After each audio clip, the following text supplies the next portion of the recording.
This is Darlene Crosby with Tri-State Generation and Transmission in Westminster, Colorado. Welcome to Along Those Lines.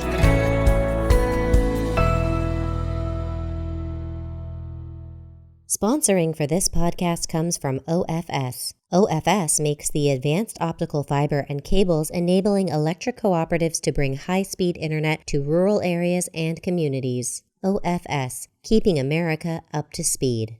Hi, everyone. This is a podcast about electric cooperatives, the work they do, and the challenges they face. I'm your host, Scott Hoffman. In the past few years, we've seen massive destruction from wildfires across western states and elsewhere in the country, much of it happening on federal lands and within co-op service territories. We talk with co-op and federal Forest Service experts about the role that utilities play in mitigating wildfire risk and how they're working with federal partners to minimize the number and the intensity of fires. First up, we have Janelle Lemon. She's from NRECA's regulatory team, and she works with co-ops and federal agencies on this issue. And Dave Markham from Oregon's Central Electric Cooperative. He's testified several times before Congress about how co-ops work with the federal government on utility right-of-way issues that are so critical to fire mitigation. Dave, Janelle, thanks for being on the podcast. Thanks for having us, Scott. Thank you, Scott. Okay, Dave, I want to start with you. You've spoken on behalf of not just Central Electric, but sort of on behalf of all co-ops regarding wildfire mitigation. What made you take up this issue in such a high-profile way?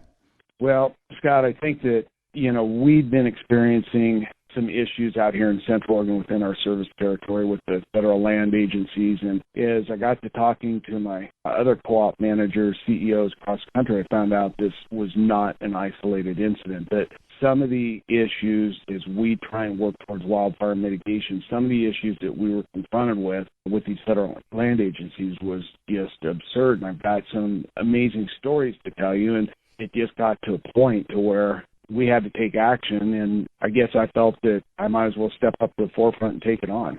And Janelle, do you have a sense of how many co-ops deal directly with wildfire concerns? I know that this is not just forest fires. These things impact lots of different regions for lots of different reasons. But do you have a sense of how many co-ops have to deal with this issue?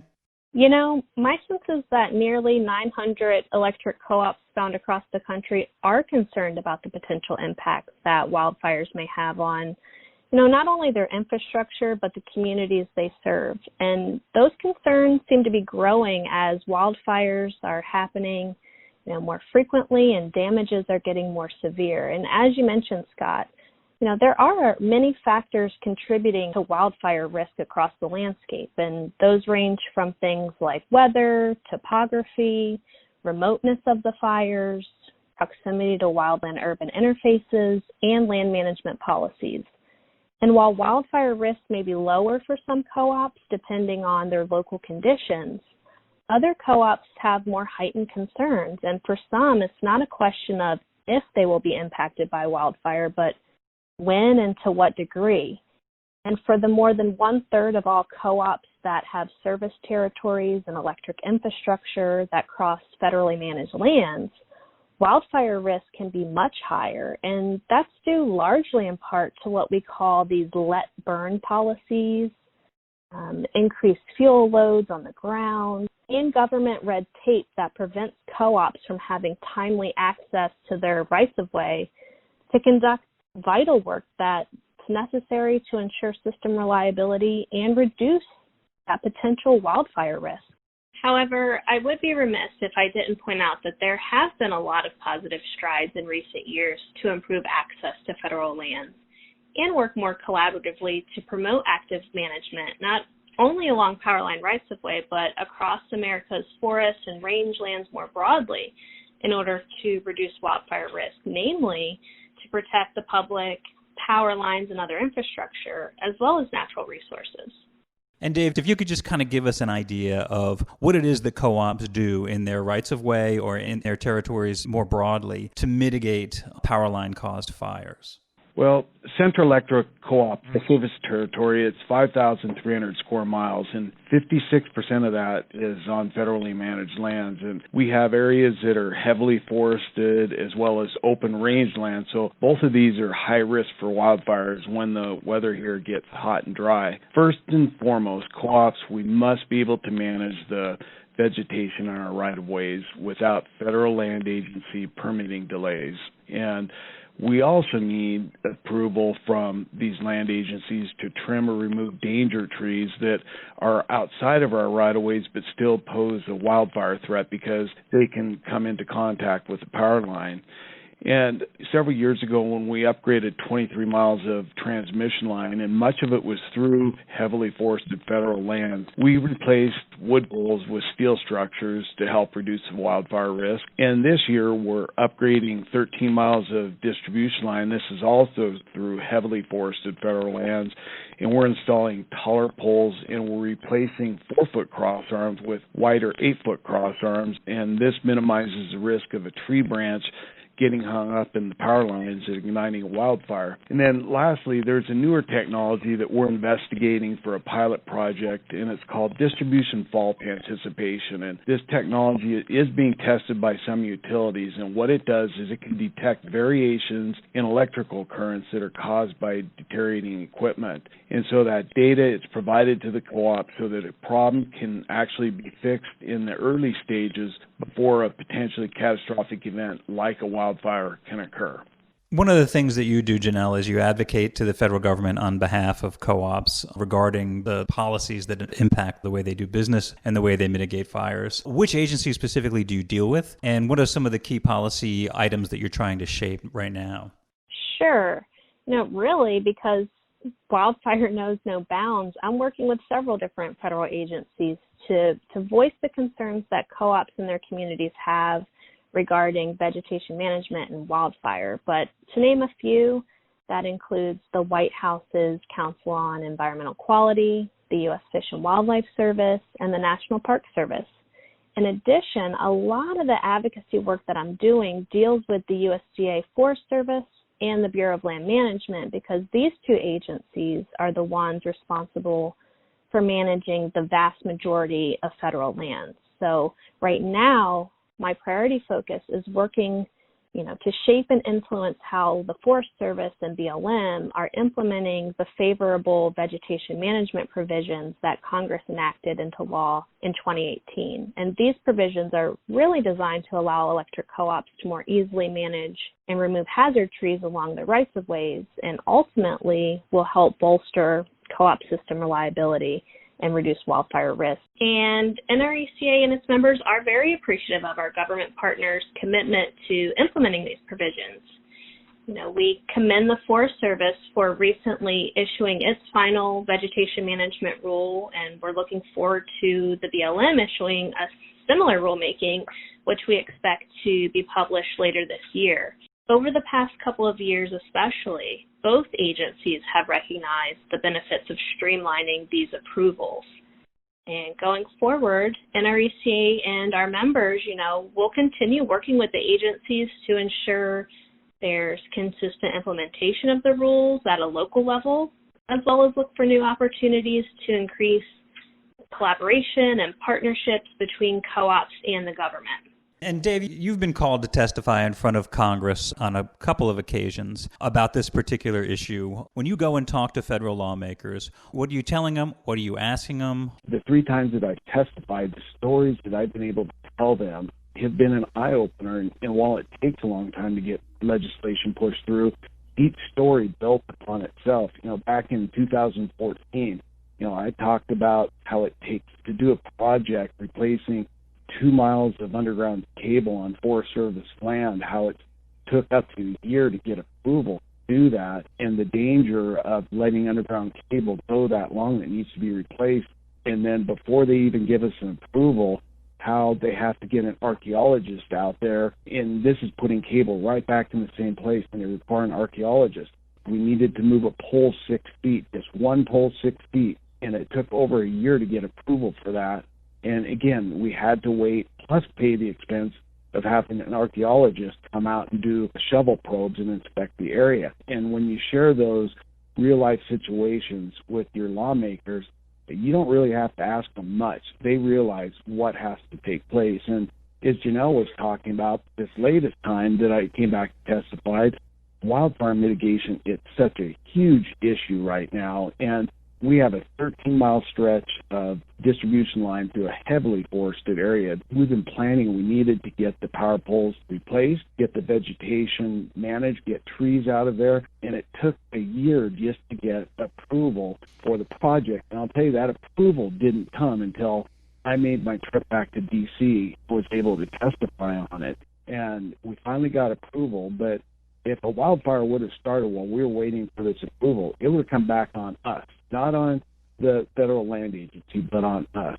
And Janelle, why don't you weigh in on that as well? I'm sure you have sort of the same conversations with the federal agencies that you talk to. Are you bringing those same sort of stories from the front that Dave was just talking about?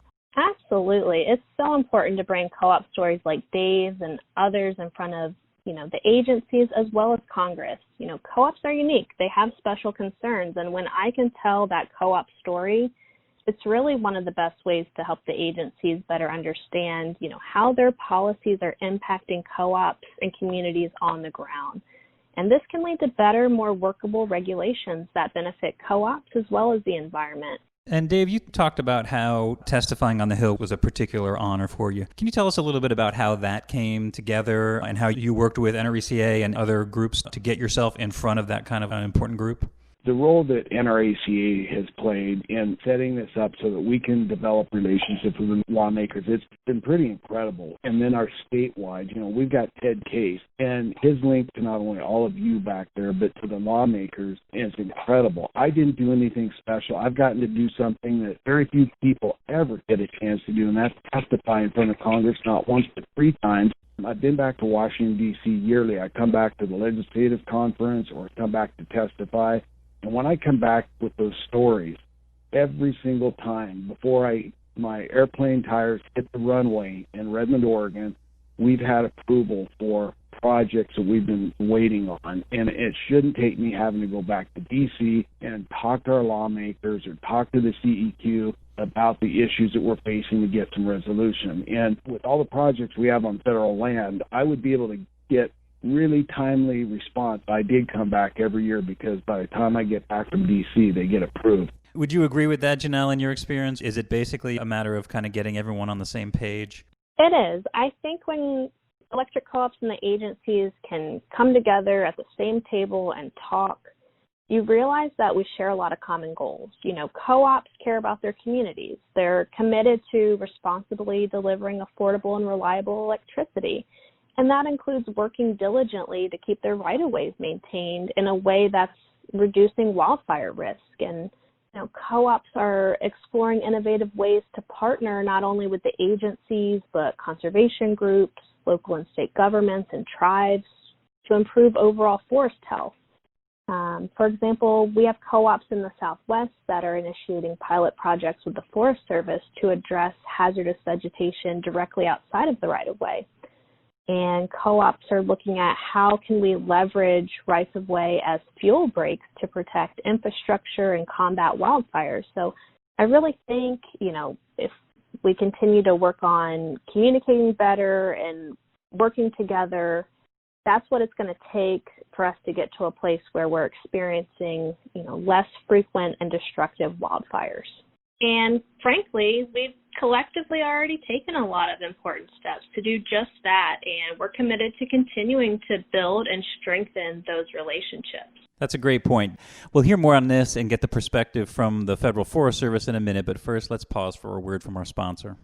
Along Those Lines is made possible by OFS. As an original inventor of optical fiber, OFS has a deep understanding of fiber networks spanning 3 decades. OFS manufactures a wide range of industry-leading products, ideal for co-op deployments, and knows how to efficiently engineer, furnish, and install networks on both small and large scales. Learn more at ofsoptics.com/EMC. That's ofsoptics.com/EMC. OFS, keeping America up to speed. I'm Dana Pogar from Grand Valley Power in Grand Junction, Colorado, and you're listening to Along Those Lines. Welcome back, everyone. Dave, you've been doing this a long time. In the last 5-10 years, have you been dealing with this in a more intense way? And if so, what's the reason for that? That's a great question. And I'd start off with, has it gotten worse? I think what happened was when PG&E experienced the Camp Fire down there, and it was determined that it was due to faulty equipment. In fact, I had heard that pole where the line came down from was 100 years old. When the death of 85 people and 19,000 structures burned down, that forever links in the public's mind utilities and wildfires. So that brings that to the forefront. Then you add to it, as far as out in the west, our climate has gotten hotter and drier, and so we're seeing that change. And the Forest Service, even their inventory analysis said right now that there are more dead and dying trees than there are living trees within their inventory. And you add all those up, and you bring this issue of wildfire mitigation completely to the forefront. And it is very concerning because all those changes mean that we have to have a focus on wildfire mitigation and put more resources to it because it's becoming a greater risk. Well, this is really fascinating stuff and very informative to hear from your side of the equation what's going on out there. We hear so much about these fires. So Janelle and Dave, I want to thank you very much for coming on the podcast and talking to us. Thank you very much, Scott. Thanks for having us. Next up, we have Jim Menakis. He's a national fire ecologist at the USDA's Forest Service. He'll give us his perspective on working with co-ops and addressing wildfires. Jim, thanks so much for joining us. Thanks for the opportunity. Okay, so we're talking about wildfires today, specifically how co-ops interact with the government to mitigate wildfire problems. What do we mean when we say wildfire? I think most people think of huge burning forest fires, but it's more than that, right? It is more than that. It's basically any unplanned ignition in the backcountry, outside of where urban or rural houses are. It's not like a structural fire per se in that element. So anywhere in that wildland area where a fire occurs that's unplanned, that could be caused by lightning. Most fires are caused by human, by escape, maybe a campfire that someone hasn't intended for a while, or a cigarette butt being thrown out, or those things. And we've heard the term fire season. Is there a national fire season, or does that vary by region? You know, it really is driven by the climate or the weather that year, as far as the conditions going forward. Historically, there used to be a really very narrow season per se, starting in the southeast and moving to the west later in the summer. But, the conditions we're seeing today just really varies year to year. It really just depends on those local conditions, how dry they are, and the lack of moisture in those elements. So there really isn't a clear fire season anymore. One of the things that you're tasked with is helping devise a national strategy for how we deal with wildfires, how we mitigate them, how we keep them from happening. Can you talk a little bit about what that strategy looks like, and then some of the partnerships that you create with non-government entities in these different regions that help you get this job done? Yeah, there's two strategies that are really relatively new. One of them, the National Cohesive Wildland Fire Management Strategy, is about 10 years old. And then there's a more recent one called Shared Stewardship. And really the goal for both these strategies, fire knows no boundaries. It doesn't stop at an adjacent landowner and those elements. It burns through whatever the conditions are. So really the goal of these strategies is to develop healthy partnerships and develop a strategy or an integrated plan on how to mitigate the negative effects of wildfire. Cohesive strategy, it focuses anything from the community itself, from homeowners doing their work to local county commissioners or planners doing work around their lands, to also like safe and effective wildland fire response. So strategy really considers all elements of fire, not only mitigation, but how we can safely and effectively respond to fires, mitigate negative effects. Shared stewardship is more relatively new, and that's really a relationship for creating a better partnership with the states. It really targets, the high priority areas that are in need in treatments, to strategically, allocate funds in a way that gives the best good as far as mitigating the work, and also just better coordination and planning at all levels. But basically, it really is, these strategies are targeted for an all-hands approach. Fire knows no boundaries, so it takes everyone to play their role to be truly successful. Co-ops, by virtue of who they are and where they're located, I think probably are more likely to come into areas where these wildfires happen and where there's boundaries with federal territory. The co-op power line rights of way that cross into federal lands, how do you all work with them to make sure that these rights of way where there's electric infrastructure do not, create additional issues in terms of mitigating fires? Well, it starts at the local level. Obviously, you have to look at the conditions of the vegetation in that area, the probability of the event, which could be a human caused recreation person or possible equipment failure or those elements. And it starts with those elements first, the probability of an event occurring and then the veg and fuel conditions around that. And then the mitigation level really is has to be planned together, both in terms of how you treat the fuels around the corridor, the way to mitigate negative effects or create an environment that to allow for safe and effective response, as well as, planning out communities and working with them on the possibilities of concerns. So it really is an all-hands approach, and planning needs to start way before any kind of season and needs to be maintained over time on that. But it's really building that relationship to come up with a unified plan, not only where the corridor occurs, but adjacent to the corridor as well. And some of the issues that we've heard from co-ops that are in these areas where their rights of way go into federal territories is difficulties with getting approval from the federal government, deciding which agency they need to work with in order to go in and do this right of way maintenance. Can you talk a little bit about how you're working with co-ops to not only kind of hear their concerns, but fix them on the other side? Well, federal agencies, all the federal agencies now are actively trying to work with co-ops. And again, it starts at that local level. Congress has provided many initiatives to help, facilitate those efforts to be effective and prioritize them and have them occur more quickly. And there's a couple efforts at play right now in California. We're looking at different ways to prioritize where to do the field treatments and the type of treatments in place, to the pilot projects in New Mexico and Arizona that are in place right now in a way to kind of better mitigate it, but much more integrated planning that's targeted around the utilities. So it starts with that local dialogue. If the dialogue has not existed in the past, I encourage the local utility person to reach out to the local federal person, federal manager in that area, start a relationship. Also, the science has gotten much more robust on risk mapping and the ability to map risk, and a lot of those risk efforts are targeted to all values, not necessarily just communities. And a lot of those risk efforts at the local or forest level usually invite utility companies to the dialogues on the risk, so they're part of the discussion from the very beginning on what the risk is and how to best mitigate it going forward. So, Jim, you've been in the wildfire mitigation game for 20 plus years. Are wildfires increasing? Are they getting more intense? And if so, what's causing that? The conditions on the landscape have changed to much more hotter and drier conditions in the last few years. I think it's obvious for anybody following the news. So there is more fire in the landscape and more intense fire in the landscape. And that is partly due to the weather conditions changing, also the sheer overstocking of some of our ecosystems for a lack of management, both in terms of managed by, natural resource experts for wildfire playing its natural role and reducing the risks on the landscape, as well as also more people moving into the rural areas or the wild and urban interface, creating more interactions or possibilities of a wildfire affecting those structures or those homes. So the issue has gotten much more complex. As far as mitigating going forward, the science has gotten much more robust in the sense that we have better risk assessment tools and processes to really have a better dialogue on what steps need to be taken to help mitigate that. And also a lot of the initiatives provided by Congress are also helping facilitate that as well. A fire is part of these ecosystems.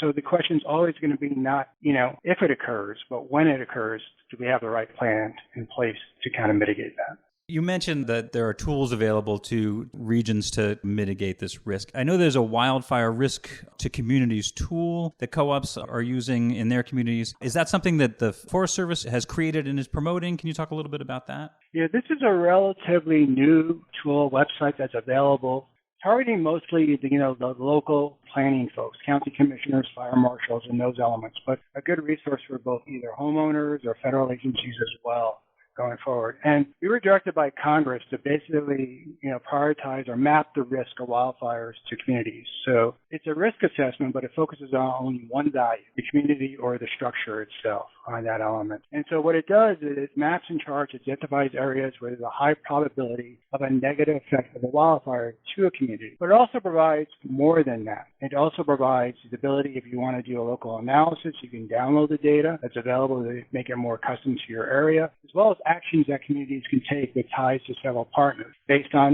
how you fit in the wildfire situation. So if you're a homeowner, it gives you guidelines and directions on how to mitigate around your house. If you're a land management person, it gives you directions on who to work with going forward and partners and actions you can take across the board. So it really targets that one element strategy, the community element of building those healthy partnerships and more of an all-hands approach to mitigating the problem. That's great. Well, Jim, thanks so much for being on the podcast. That's fantastic information, and it really is interesting to hear the government side of the things that we're doing on the co-op side to take care of this risk. So thanks again for being on the podcast. No, thanks for the opportunity, and I'm excited about these partnerships as they continue to grow. Like I said, it's an all-hands approach, so the more partners we get engaged, the better off we'll be in mitigating the negative parts of wildfire, but also allowing for the benefits, the ecological benefits of wildfire as well. All right. Thanks, Jim. And thanks as well to our sponsor, OFS, and to you, our listeners. For more on this and other podcasts, visit electric.coop. Until next time, I'm Scott Hoffman. I'm Mike Wilson from Eastern Illini Electric Cooperative in Paxton, Illinois. Thanks for listening to Along Those Lines. Subscribe and rate us on your favorite podcast app.